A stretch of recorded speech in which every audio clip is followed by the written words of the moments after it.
Welcome to another one of your flipped lectures. In today's lecture, we're going to talk about the birth of the modern United States, from the year 1865 and the end of the Civil War to the start of World War I in 1914. So before we start this era, it's important to remind you of what comes after this. And what comes after this era is the emergence of the United States as a world power, the victories in World War I and World War II, as well as the rise of the United States as the largest economic power in the world. And as we talked about, where does that power come from? It comes from industrial production and the very strong American economy, new technologies in the United States, and also the United States population. So all these factors that contributed to the United States rising to be a world power, the seeds of that were sown during this era that we are going to discuss. So just as important as what comes after is what comes before. And what comes before this era is the American Civil War, in which the North and the South fought over things like federal power as well as slavery. And in the American Civil War, the federal government becomes much more powerful than the states by nature of the Union's victory over the Confederacy. And another consequence is that the U.S. economy shifts from supporting kind of a lot more agriculture in the South to support industry in the North. And this is also going to be a period of peace after years of war that Americans are going to welcome and take advantage of. And just to bring up the point again, the federal government becoming very powerful is going to be very important because the policies the federal government is going to take are going to encourage the industry in the United States. So first let's look at a map and let's see some geographic changes. As you can see, right after the Civil War, many of the states that exist today weren't even states. They were considered territories and were very sparsely populated. In fact, Illinois was considered to be the West at this time. Kind of a little bit crazy when you think about the way that we talk about the United States today. But what's going to happen over this time is the entire continent, the United States, from California to the East Coast, are going to be populated, and that's going to help the country develop into a power. So how do all these people end up leaving the East Coast to go west? And the answer is that during this time, you have a large influx of people from the east to the west. And there's a couple of factors that help develop this. The first are railroads. And the Transcontinental Railroad connected the western United States to the east. Where the United States, you used to have to walk or ride a horse or a wagon across the country, you would now be able to, for a lot of people, be able to actually ride a railroad. This also means that goods can be transported from the east and west more easily, which is going to help the economy develop. But to encourage more people to go west, the United States government passed the Homestead Act. And what the Homestead Act allowed for is that ordinary Americans who wanted more opportunity could pay $10 to get over 160 acres of public land owned by the U.S. government. And if a settler worked that land for 5 years, then it would be theirs and they would own it. So the United States government encouraged a lot of people to leave the East to look for new opportunities in the western United States. And the result of this is going to be the rise of community and towns in what is known as the Great Plains. And the Great Plains is the area west of Illinois of what today we call the breadbasket, kind of Nebraska, Kansas, into the Dakotas and Colorado, that part, and also Iowa. And it has also led to the development of ranching in the Southwest. Ranching in places like Texas became a very important part of the economy and drove a lot more people to move west, helping Texas develop into a large and powerful state as well. And so the impact of all this new territory on the U.S. economy came from the fact that this new territory meant new natural resources. And natural resources are always good for economic growth because you don't need to trade for the resources that you need, meaning that you can make things a lot cheaper as well as a lot faster. And the mountains in the west, like the Rockies, led to a lot of precious metals being discovered, such as gold, copper, and silver. And in the eastern states, increased production and increased mining led to the development of more coal, iron, timber, and the all-important oil in the United States. So all these natural resources meant that the United States had all the materials that it needed for an economic boom after the Civil War. However, all this Western expansion also had some other consequences. And the Western expansion by the U.S. is going to cause a lot of conflict with the natives who were living on that territory. And the most famous wars against the Native Americans were those against the Lakota Sioux. Their chiefs, Crazy Horse and Sitting Bull, who you may have heard of, fought a war against the United States Army. There were a lot of different battles in this war, including the very famous Battle of the Little Bighorn, where the Lakota Sioux defeated the entire U.S. force under General Custer. You may have heard of Custer's Last Stand. That was at the Little Bighorn. However, the Little Bighorn was more the exception than the rule, as the much better equipped and much larger U.S. Army is going to eventually defeat all the Sioux and take all their territory. Some other things that happened during this time is that the U.S. Army is actually going to massacre large numbers of these American Indians, Native Americans. Massacres such as Sand Creek and Wounded Knee actually still live on today in history, and Wounded Knee, if you remember back to the Civil Rights Movement, was the center of the American Indian movement, the Red Power movement in the 1960s. So these events still live on in American memory. And what happened at Wounded Knee was the Lakota Sioux, in order to call upon the gods for assistance, did a ritual known as the Ghost Dance. And Chief Sitting Bull, who was also at Wounded Knee, led the U.S. Army to believe that Sitting Bull and this Ghost Dance were all a part of this big conspiracy to rise up against the U.S. Army, even though Sitting Bull had no desire to do so, and neither did the Lakota Sioux. They had resigned themselves to defeat at the hands of the U.S. Army. But what happened was the U.S. Army, believing that they were under threat from this Ghost Dance, opened fire on the Lakota Sioux. And what ensued was a massacre, where men, women, children were chased in and around Wounded Knee and killed, and they were eventually buried in mass graves. To this day, Wounded Knee is considered to be a great atrocity that was carried out by the United States during this period of time. So, while this Western expansion was great for the country, it also had some very negative consequences. And so the legacy of all those wars against the natives are that today most Native Americans, American Indians, live on reservations. These are pieces of land that the U.S. government gave to these tribes so that they could live on them after the Americans had taken their land. And on these reservations today, they have very high rates of poverty and really high crime rates. Alcoholism and drug abuse are rampant, and American Indians who leave these reservations tend to face widespread discrimination wherever they go. And the attempts to assimilate American Indians into American society are largely going to fail through U.S. history, both for the fact that these attempts to assimilate the Indians weren't always very sensitive to the Indians' heritage, as well as simply many large numbers of American Indians simply did not want to be American. So all of these wars against the natives result in the United States being the United States, as we call it, from sea to shining sea, from the Pacific to the Atlantic Ocean. So now we're going to switch gears, and in this unit we're going to look at economic, political, and social changes. And we're going to start with the largest economic change, and perhaps most important one, in American history, the industrialization of the country. And the United States industrialization is really going to be about the movement from an agricultural society, a society based on farming, to an economy based on manufacturing and industry.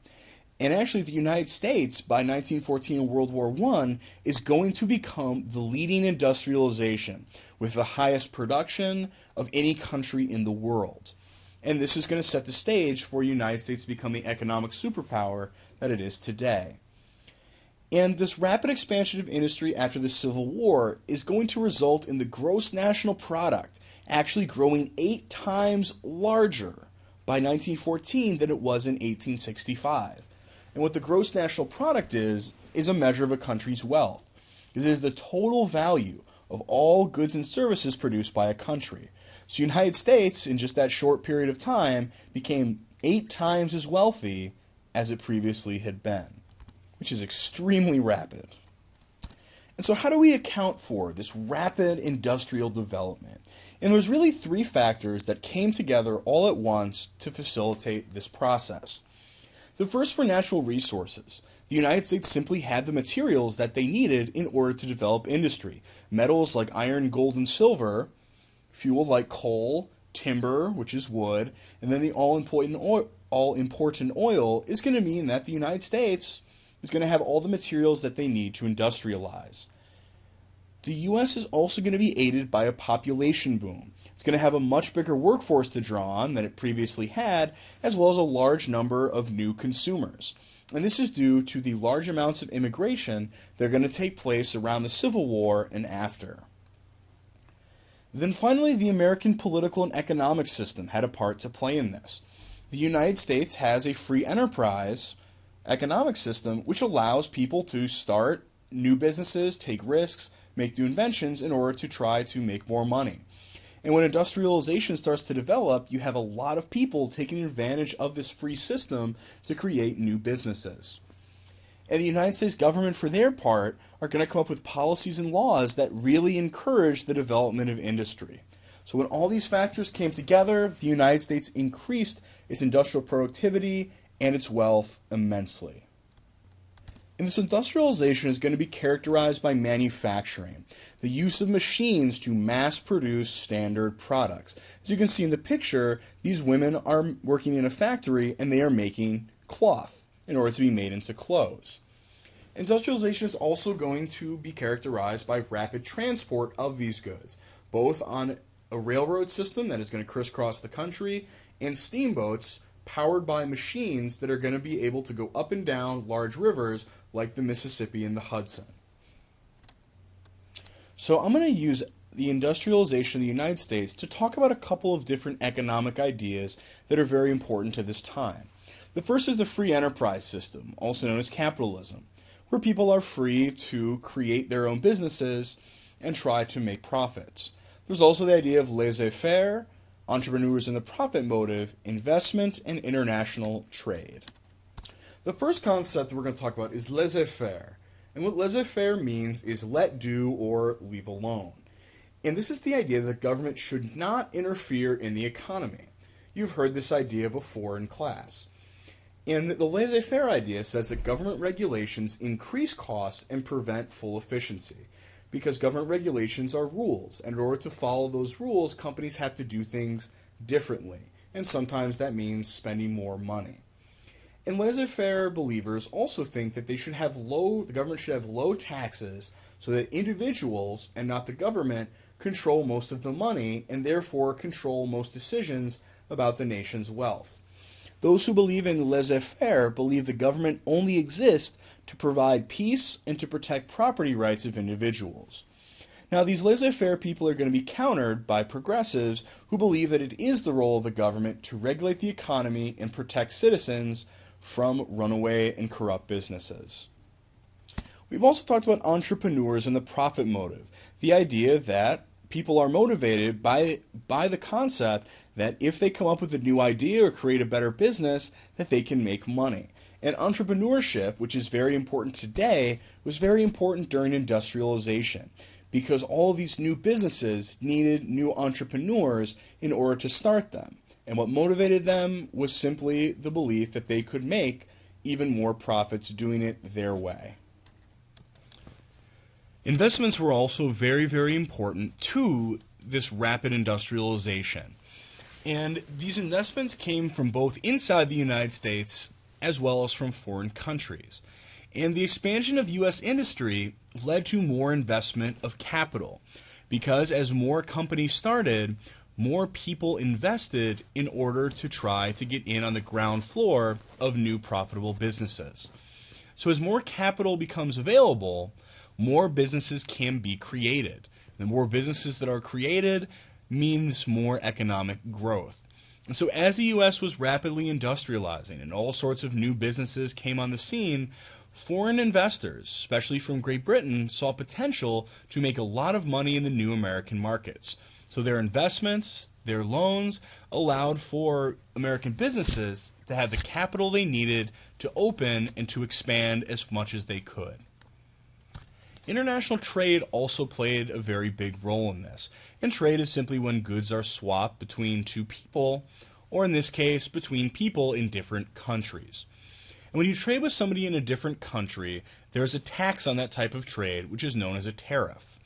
So again, a tariff is a tax on all goods coming into a country. This is why things that are from faraway places sometimes tend to cost more if they are imported. And so high tariffs and low tariffs have different effects on the American economy. High tariffs protect U.S. industry from competition by making foreign goods more expensive. So American industrialists really wanted high tariffs because they didn't want to compete with European factories. However, farmers in the United States tended to sell a lot of their crops to people in other countries. And so high tariffs will actually hurt farmers and people trying to sell things to other countries, because foreign traders are only going to trade with the U.S. as much as they can profit themselves. But if tariffs are low, that means that trade is more free. And this would mean more trade with other countries, and that could mean more profits, but competition from companies in other nations, other countries, could actually put those U.S. companies out of business. So if there was a t-shirt factory in England that charged the same price for a t-shirt as the U.S. company, that could put the U.S. company out of business. So you may be a little bit confused about how tariffs work. So let's take a look at an example. Let's take a look at what a high tariff would mean. So a t-shirt made in the U.S. costs $10, and a t-shirt made in Europe also costs $10. But to take that European t-shirt to the United States, you'd have to pay a $3 tariff for every t-shirt, which would raise the price of the European t-shirt to $13. And let's face it, you're going to buy a shirt for $10 more than you're going to buy one for $13. So now let's look at low tariffs. Those same two t-shirts worth $10, if the tariff on the t-shirt made in Europe is only 50 cents, $10 versus $10.50, you may buy that imported shirt a little bit more. And so here's just a little infographic, give you an idea of what this looks like.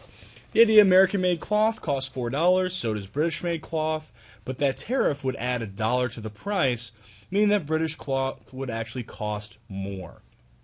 And so Americans tend not to like to pay more for things, so high tariffs meant that there would be less trade, less imported goods from other countries. And that is exactly what the United States did during this time of industrialization. And so those high tariffs in the late 1800s, in order to protect U.S. industrialization, had an unintended consequence. Those high tariffs meant less international trade. Less international trade hurt farmers who relied on selling their crops to international markets to make their money. So in response to these problems, many farmers were not able to make the amount of money they needed to keep their farms open.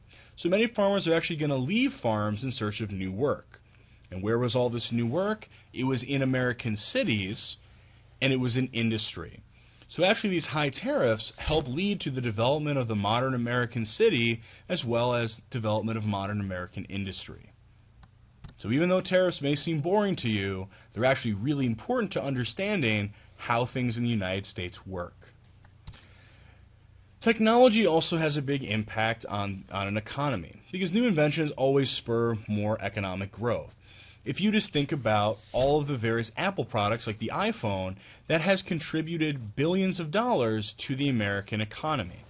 And so some new inventions during this time were the telephone, electricity, and even refrigeration, which allowed for companies to ship meat and vegetables and other perishable foods further. And smaller technologies involved new machinery that helped mass-produce products that had never been mass-produced before, like shoes. So in 1876, the telephone was invented by a guy called Alexander Graham Bell.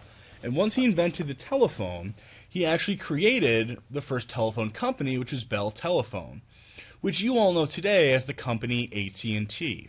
So this industrialization, this change of U.S. business, still has an impact today. In 1889, Thomas Edison, the very famous inventor, found a way to bring electricity to consumers in major American cities. So he founded a company called General Electric, which, guess what, is still around today. And you all know it as GE. Railroads, while not a new technology, took on a life of their own during this time. American railroads started going to more places, started being more of them, so pretty soon the entire country was connected by a series of railroads. And these railroads allowed for people to ship goods all over the country, have easier transport of people, and this led and contributed to, didn't necessarily lead, but it contributed to this large boom in the American economy, because you could transport large amounts of products for very little money on the road. All of this industrialization actually led to the United States changing the way that businesses were even set up. So let's discuss those changes now. And the first is that this is really the rise of big business in the United States as you understand it. You guys know about big businesses. They're ever present in your life. There's Walgreens everywhere, there's Chase Bank everywhere. But before the Civil War, most industrial manufacturing companies and businesses were actually very small. But after the Civil War, large companies were created that came to dominate industry in the U.S. economy. The picture to your right is actually the Sears Roebuck catalog for 1896, where Sears, this large company, began selling goods all over the United States, the first major store to do so. And so this is going to lead to a lot of changes. And what facilitates these changes, what allows these changes to happen, is the development of modern corporations. And what a modern corporation is an organization made of a large numbers of investors. We talked about this before, how stocks allow you to purchase a piece of a company, and then you get a piece of the profit. And what corporations allow you to do is raise more money for a business, because you don't just have to have one owner have a lot of money.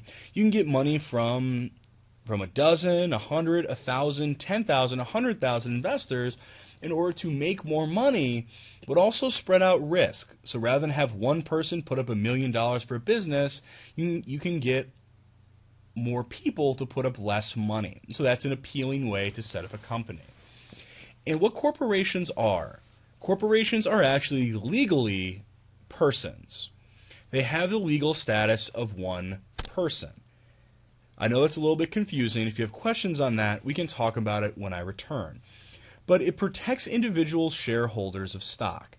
The idea being that if something happens in a company, you don't want all of the different shareholders of the stock held accountable. If you own one share of Coca-Cola and Coca-Cola got sued, you would not have to show up in court. And also, shareholders don't run a business. So the idea of a corporation is that it allows for a company to make all these decisions without having to have one clear owner. So a corporation can buy property and own property. Corporations pay taxes just like regular people. They can have contracts, and they can sue or be sued in court. So a corporation is a legal entity. It's created just by the law that grants a business the same status as a person for all of these different reasons. And once you have a bigger company, you can then achieve an economy of scale. And what an economy of scale is when you can have cheaper prices because you can have a large amount of production and therefore have more money and more production in a very short period of time. For example, if I just had one oven and baked a dozen cookies, I'd have to charge a lot more money to get my money back than if I had a bigger oven and I made 100 cookies. And so larger companies can afford larger costs of doing business. And there are two kinds of costs. The first cost of doing business are what are known as fixed costs. These are things that always need to be paid whether or not your business is actually doing anything. You always have to pay taxes, you have to pay mortgages on property, and you also have to pay back your loans. Now, operating costs are different. Operating costs are things that only need to be paid when your business is actually running, actually producing things or selling things. And some operating cost examples are wages. If you have workers working, you have to pay them. If you want to produce things, you have to buy materials, and you also have to transport your products. So there are two different kinds of costs, but larger companies can afford these larger costs of doing business, which allow them to achieve the economy of scale. And the development of big business really had a lot of impact on the U.S. economy. These large companies forced a lot of smaller competitors out of business because they could not keep up with these lower prices from these bigger corporations. And mass production also led to the standardization of products in the United States, because now for the first time, the exact same products were able to be sold all over the United States. So companies such as Sears and Roebuck came up with a catalog in order to allow people to purchase these standardized products. And this represents a move from a local economy where you'd go to the guy who made shoes in town to get shoes, to a national economy where you have national shoe brands being sold coast to coast. And this starts to reflect the modern day economy in which we live. Now, if you want to make a really big company, there's two ways to do it: vertical and horizontal integration. And this is how you grow your company. Vertical integration is when one company owns all the different businesses that it needs for its operations, from the natural resources and materials, to the transportation of those materials, to the creation of the product, and also to the shipping of the product to the buyers. So that's a way that you can control every aspect of your business and therefore lower your cost. The other way is horizontal integration. And this is where one company simply buys up the other businesses that do the same thing. The idea is that one corporation seeks to control more of the market for that product. So here's a good example of vertical integration, of owning all levels of production. And let's look at the example of a meat company. A meat company that was vertically integrated would own the cattle, the slaughterhouse, the railroad cars that would carry the meat, the warehouses that would store it, the meat packing plants that would package it up for sale, and then the delivery wagons that would take it to the people who purchased it. So, a vertical integrated company owns all the levels of production and therefore is able to do business a lot cheaper. Now, horizontal integration is where one company, in this case U.S. Oil Company, buys up other oil companies so that it controls more of the same product, in this case, oil. And the first major success with vertical integration was by Andrew Carnegie and his company, U.S. Steel, where he went out and bought the mines, the railroads, and everything that he needed to create steel. And as a result, he became an incredibly wealthy American businessman. And the best example of horizontal integration was John D. Rockefeller's Standard Oil, a large oil company in the United States that at one time controlled 90% of all oil in the United States. And he achieved this largely by buying up all the other oil companies that were competing with Standard Oil. But Standard Oil's successful horizontal integration brought about a lot of criticisms. And Standard Oil was considered to be a monopoly. And a monopoly is when one company controls the entire market for a product. And the fear for a monopoly is that if you control all of a product, you can charge whatever price you want for that product. And so there was a lot of fear with John D. Rockefeller controlling 90% of all the oil in the United States. So the U.S. government ordered it to be broken up, because monopolies are now illegal in the United States. Laws were passed in response to this. And so Standard Oil was broken up into 32 separate companies, some of which you may have heard of before. Exxon, Mobil, Amoco, Esso, and Chevron. All those companies, those big oil gasoline companies, at one time were actually all a part of the same company. But people's fear of monopolies during this time caused that company to be broken up. Here's a political cartoon where the tentacles of Standard Oil reached out to government, to Wall Street, to regular people. And the idea of this cartoon is that Standard Oil simply controlled too much and had too much power. And this power and control that these large industrialists have bring us to a great debate of history. And the great debate is, are these big business owners captains of industry, or are they robber barons? And it really depends on how you want to look at these same events and these same people. Those who think that big business use exploitative tactics tend to call these people robber barons. They said that they used that their money, that they bought the government with their money and had too much government influence. They said that they did not take care of their workers and paid them very low wages, that they created monopolies to raise prices, and that they drove all competition out of business, and they were ruthless in business. So those who think that these big businesses weren't so great are going to call them robber barons. But those who believe that big business provided benefits to the United States tend to call these people captains of industry. And they credit these individuals with creating a strong American economy, creating more jobs, creating more products, sometimes creating lower prices, and they also point to their philanthropy, their charity and good works that some of these people did with their wealth. And a good example of one of these industrialists is Andrew Carnegie. And his story is one that becomes popular because it's a rags to riches tale. That Andrew Carnegie started off as a poor Scottish immigrant, working as a bobbin boy, which is pretty much the lowest thing you can work in a textile factory, and he made $1.20 a week. But Andrew Carnegie, with intelligence and hard work, worked his way up into high-level management. And once he got there and had money of his own, he decided to found his own company.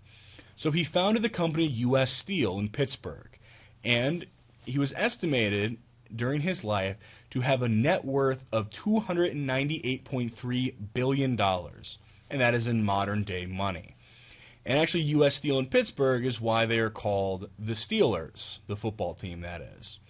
So Andrew Carnegie was an incredibly successful industrialist, but he was also well known for his philanthropy. And he wrote and popularized an idea called the Gospel of Wealth, in which he said wealthy individuals had a responsibility to the rest of America.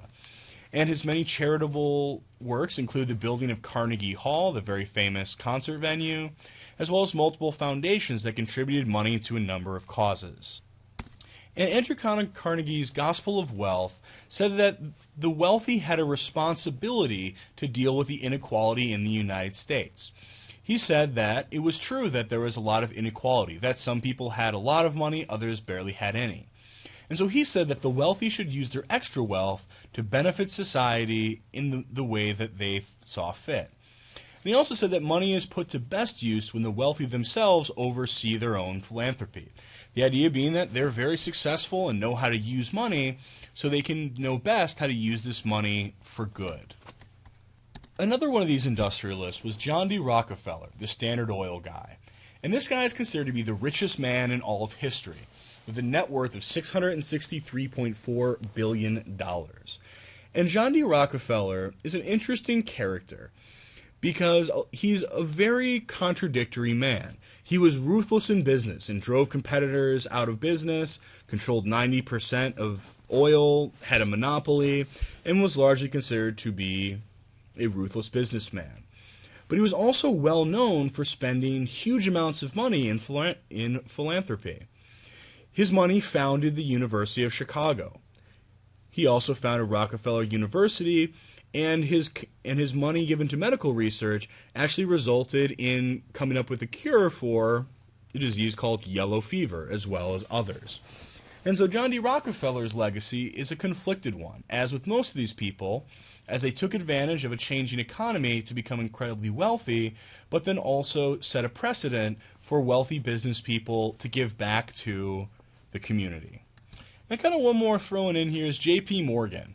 And J.P. Morgan started a bank that J.P. Morgan Bank eventually bought Chase, and so you know J.P. Morgan's bank today in Chicago as Chase. So the idea that I'm trying to get across here is that a lot of these different businesses that you know today are actually a lot older than you may think that they are. But with the rise of big business came a conflict between those who own the businesses and those who worked with them, management and labor. And so this battle over wealth, over productivity, over this new American economy had a lot of far-reaching consequences on both the U.S. economy and society. And that is what we are going to talk about next, the battles in order to unionize the United States.